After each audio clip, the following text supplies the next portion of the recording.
But let's move on to my team. Honestly, this is my number one college football team I've loved since I was a little kid. That's the Florida State Seminoles. Boy, are they starting off horrible, looking absolutely horrible right now. And it was really one of those things where against Notre Dame, they put up a great fight. I think everybody was saying, hey, man, this team might have a good season. Then they come out and lay a dud to Jacksonville State, especially with a late game error to basically give up the game. And now at this point, they're 0-2, and there's a lot of questions to be asked. Oh, yeah, no question. I mean, how quickly things can turn from one week to the next in college football where you have, like you mentioned, a solid performance against Notre Dame. They were at home, but they were playing a team that has more talent, and right now program is in better shape than Florida State, at least a little bit. And they put up a good fight. You know, there was a point in that Notre Dame game where I think Notre Dame was up 2 touchdowns, and Florida State could have given up, and they didn't. And then now you see this week they lose to Jacksonville State. And you're thinking to yourself, like, would this have ever happened in the Bobby Bowden era? You know, and unfortunately with Florida State, they just lost Bobby Bowden. You know, they're now 0-2 on the season. And now Mike Norvell is in his second year as head coach. You know, I think I read some articles where they're like, the honeymoon's over. And yeah, it is, you know, and now you're in the ACC. And, you know, next week you're playing, or this upcoming week, they're playing Wake Forest, who's not a great football team, who's not a great football program, but they contend in the ACC, and right now they're 2-0. So it's not like they got a cupcake this week after losing to what probably should have been a cupcake against Jacksonville State. So, you know, Florida State's just in a weird place right now. I mean, you and I have talked about how we remember back in the day when they were one of the more dominant programs, and you know, Peter Warwick, and even before that, with some of the Charlie Ward and guys like that. I mean, and now it's flipped, you know, and they're in such a strain. Even with Jimbo Fisher, they had some very good teams where they were going 10-2, 9-3, you know, competing in the ACC championship once in a while, you know, competing for the top spot in the ACC, and just losing out to Lynn. And now that's not the case. They just seem like they're just so out of sorts. And yeah, I don't know. I mean, I know you even tweeted about a picture after the Florida State game, which I'm sure you're going to want to talk about, but it just doesn't look the same. You know, there just doesn't seem to be that same passion for Florida State football like there was, you know, just a few years ago.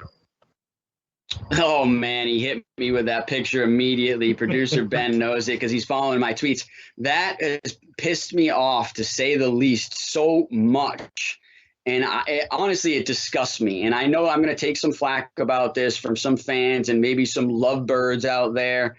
But it's just really one of those things where I even tweeted about it that, you know, I think the coach needs to be fired at this point, because he is just basically creating a program where losing is acceptable. And the product that was just put out on the field, there was no pride taken in it, because this guy was happy enough to go ahead and create a lifetime memory of a marriage proposal right while Jacksonville State was celebrating in the other end zone, a win that they just had. And we're talking about a major win against a Florida State program. Look, they're also planting the flag on your field, and now you're bending knee to get married in the other end zone. It's just a disgrace, honestly, to college football and to competitive sports in general. Like I said, take some pride in what you're doing. And the player's name is Brady Scott in general. Brady Scott, I personally think you're a clown. He's a backup at this point. And I also tweeted out, you know, that he's got a losing mentality. And this is clear that losing is acceptable to him. He didn't care about and have any pride or respect about what he just put on the field or what his teammates put on the field or the product that was put out there for a top program, right?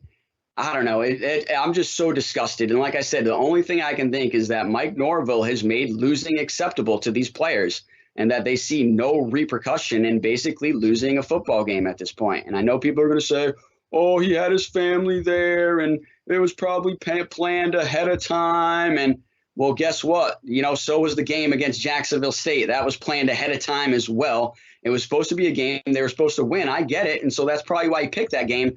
But guess what? When Jacksonville State scores the last second touchdown and beats your team, you hold that thing in your pocket. You hold that thing in your pocket for a W later in the season, man, because it's just disgusting. You look like an idiot that you're doing a marriage proposal. And he's taken plenty of bad flack for it, which I think he deserves. and the team's taking plenty of bad flack for it, which I think he deserves. But I think Mike Norvell, the coach, deserves a lot of bad credit here.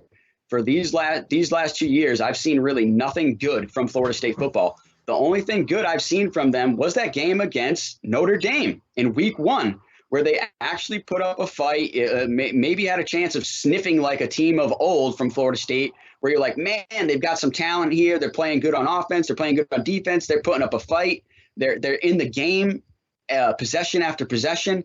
And then they turn around to lose to a team, Jacksonville State, a team that nobody's ever heard of, really, a team that you clearly scheduled as a cupcake to get your season started, and now you're 0-2. I think the calls for Mike Norvell to be fired are rightfully so at this point. And like I said, people calling Brady Scott a clown, I also think those are rightful calls as well, and I'm one of those guys. So it's just sad for a team like Florida State to be in shambles right now and to be dealing with all this bad publicity and bad press. And all you can do from that is move on and create a new program. And to do that, you've got to fire the coach and move on. And I'll name some other great players. And guess what? One of them should be the next coach of Florida State football. That's Coach Deion Sanders. I think Coach Deion Sanders, they should make every play to get Coach Deion Primetime Sanders to come over and fix this program, a program that we all know he loves, that he played for, that Warwick Dunn played for, that Derek Brooks played for, Chris Wenke, Lavernius Coles, you named Peter Warwick. There's endless amounts of guys that played for this team that are just, basically college Hall of Famers and have earned the respect of all college football fans over the last 3 or 4 decades. So right now, this team just looks horrible and in shambles. So I'd like Coach Norvell to be fired. I'd like them to hire Coach Deion Sanders to fix this program and get it back in line. But he's got a lot of work to do. But I'm not even sure he wants to accept this job in the situation that he's in right now.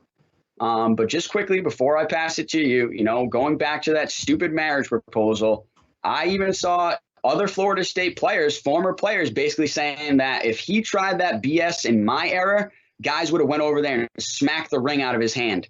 So honestly, that just tells you about how much Florida State football means to people and over the lifetime here. And like I said, I've been watching this team since I was 6 or 7 years old. So that's three decades I've been watching Florida State football, longer than this turd's been alive that's bending a knee in the end zone. So it's just really one of those things where I think Florida State football has a lot to do to get back to the top of the mountain, and hopefully they'll start working on it soon. Yeah, if I'm Coach Norvell, I hope the player went up to him before the game, or at least during the week, and said, Coach, I'm planning on doing this. Do you mind if I do this? Because and if I'm the coach, I'm saying, okay, but we better win. If we don't win, you're putting that thing away. Because I would be in the same position. I'd be like, what are you doing? We just lost to a CS team, and we're friggin' Florida State. We used to be the class of the ACC. Why did you come to the school if you were going to lose to Jacksonville State? So, yeah, I'm with you. I mean, if the coach just allowed this to happen, I'm sure he wasn't even thinking about it when the kid was doing it, but I hope he had a conversation with the player during the week, and the kid just didn't do it on a whim and not ask anybody, because that's kind of disrespectful to the rest of the team, too, when something like that happens. If your whole family's there, that's the chance you take when you propose at a game, that's live and right after the game do it. That's the whole thing. It's like when somebody proposes at Fenway Park, and if the girl says no, too bad it's on the Jumbotron. That's your fault. Same thing, So that's how I feel about it. Brandon, go ahead. Yeah, just quickly before I pass it back to you, I think it's one of those things, like you said, why'd you come to Florida State football? You clearly came because of the history, right? And the other thing that I said in that tweet was winning and losing matters at Florida State and for Florida State football, just like it does for Notre Dame football or USC. Obviously, we just seen them fire their coach. So it matters. And at that point, I just didn't see any, like I said, pride or respect for the product that was just put out on the field. And I just seen a guy that was willing to accept losing at that point. Yeah, no question. And that's, you don't want to build, it's all about building programs in college football, and you don't want to breed that kind of atmosphere in college football. That is not a good thing to have. Folks, if you like this show, you're watching it right now on YouTube, make sure you subscribe to our YouTube page. That's Comeback Sports on YouTube. Subscribe to the channel, Comeback Sports. And then all the cut-ups that our awesome producer, Ben Kudo, puts together after the show, that'll all filter to your YouTube channel. You don't have to go search for it. It's just right there in your subscriptions.